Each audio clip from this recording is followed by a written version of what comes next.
Hey, what is up guys, I'm KBHD here, and if you remember the first Nexus 7, that was one of the most popular Android tablets of all time, mostly thanks to that bang for the buck ratio. It was a lot of tablet for a very low price. So here comes the second generation, the 2013 Nexus 7, it's brand new, and while there are a lot of minor improvements and a lot to the spec upgrades that you get with a new version of any device, there are three main reasons why this tablet can actually be considered the best Android tablet that you can buy right now for any price.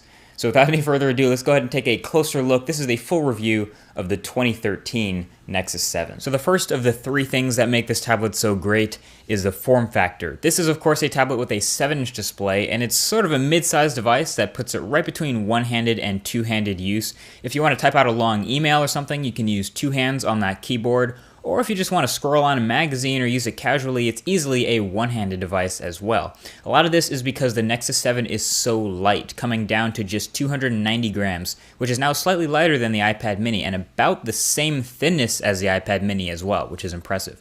And overall, it's very comfortable to hold. It has that soft touch back with gentle curves in your hand, and this also happens to be a very well-balanced tablet, which is harder to do than you might think. It's not top-heavy or bottom-heavy. The battery is just about where you'd want it to be, and we'll talk about that a little later, but it's in just the right spot where no matter how I'm holding it, it's a pleasure to use. Now, there are some notable changes to the outside when compared to the old Nexus 7.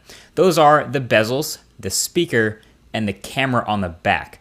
The bezels are indeed thinner on the sides, but bigger on the top and the bottom, which actually makes it a bit narrower and taller. And at first glance, you might think, oh, those unsightly bezels, why did they do that? It looks so ugly.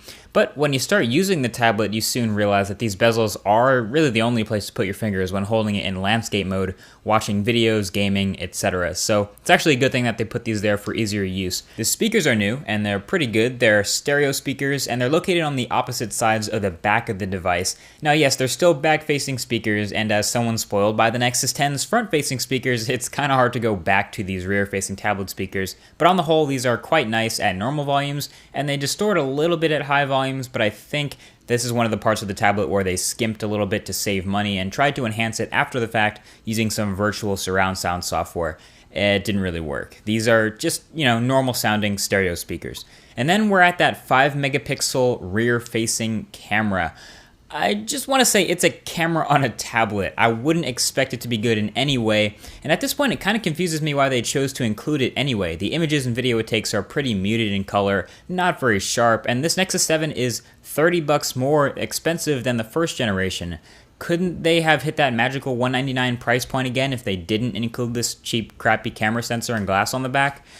I don't know, who knows, but you still look at it and feel a little bit awkward taking pictures on your tablet anyway, so I would just ignore the fact that there's a camera on this one. Now the second thing that makes this tablet so magnificent, and it's easily my favorite feature, is the new display. It's not just a great display for a tablet that's only $230, it's a great display for a tablet, period. I love the Nexus 7's new display, and anyone who loves pixels with me will love it too. It's a 1920 by 1200 panel, which gives it a pixel density of 323 pixels per inch. That's the sharpest of any tablet on the market right now. It's also the best viewing angles and colors of any tablet on the market right now. It's also an IPS display that gets brighter than any other tablet on the market right now. It's just phenomenal. It's incredibly responsive. Every time I turn it on, I smile a little bit because using a tablet with a display like this is such a pleasure. It makes you never want to put it down. So that leaves the third and final reason that this tablet has stolen my heart, and that is the operating system. It's a Nexus. Now listen, I've used a lot of Android tablets and phones out there, and there are a lot of great Android skins on phones that are actually catching up to the fluidity and experience from stock Android. Sense 5 on HTC One is a good example. That's becoming a more even playing field. But there is nothing, just nothing else that comes close to a Nexus experience on tablets right now. I have serious trouble recommending an Android tablet that isn't running stock Android or something close to it. The Nexus 7 is no exception. It performs beautifully well. Inside of it is a 1.5 gigahertz sort of beefed up Snapdragon S4 Pro, which is a great chip, and 2 gigabytes of RAM. But by the way it performs and handles all of the simultaneous apps and multitasking, general everyday use and responsiveness, I really don't care what's inside because this thing kicks ass. Now, I did a separate video all about the newest features of Android 4.3, so if you want to check that out, it'll be in the description right below that like button. But overall, new customizations and trim support especially are just a home run on this tablet. It's so much fun to use.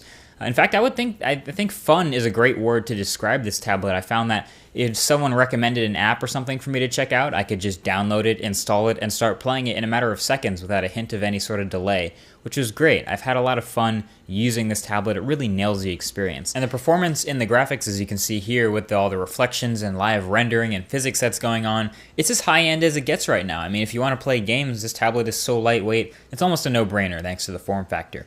Now, all of this awesome stuff comes with one major downside. Remember how I told you the Nexus 7 is the same thinness as the first-gen iPad mini? Yeah, it's thinner than last year's Nexus 7, which means it also has a smaller battery in physical size. We're looking at a 3,950 milliamp hour battery here. This all means it won't last quite as long during regular constant use. You'll probably get about 8 or 9 hours out of it, but what's nice is it burns almost no battery in standby mode. I had one night where I forgot to plug it in at 27%, and I woke up the next morning and I was at 26%. So it's also a really, really power sipper when it's in standby. And it's also compatible with the Qi standard for wireless charging. So if you pick up a couple wireless chargers, you can have them in convenient locations, maybe an office or your home, so you never really have to worry about battery life. But you should know that this is indeed a smaller physical battery than the last Nexus 7. But dude, this tablet is so much fun. You'd be hard-pressed to find something that's genuinely bad to say about it. I've enjoyed using this tablet so much during the time that I've had it. I honestly think you will too. So at the end of the day, the Nexus 7 is another great tablet, and it's got a lot of reasons to upgrade to it over the old Nexus 7 or any other Android tablet out there, just because the price is so good, the performance is so good, and the display especially is so good. I could recommend this tablet for just about anyone. I'm likely going to be switching to this as my main tablet from the Nexus 10 that I was using earlier, just because it's a lot smaller and more portable, but it keeps that awesome display. I love the Nexus 10 display, but now I also love the Nexus 7 display, and this is more portable. So I'll be able to put all my textbooks on here and not carry a ton of heavy things in my backpack all the time. Either way, that's been it. Thank you for watching this brand new review of this brand new tablet. If you enjoyed it, definitely feel free to give a thumbs up below. But more importantly, if you want to see more videos like this in the future, there's a subscribe button below for you guys to hit if you're signed in. Either way, thank you for watching, and I will talk to you guys in the next video. Peace.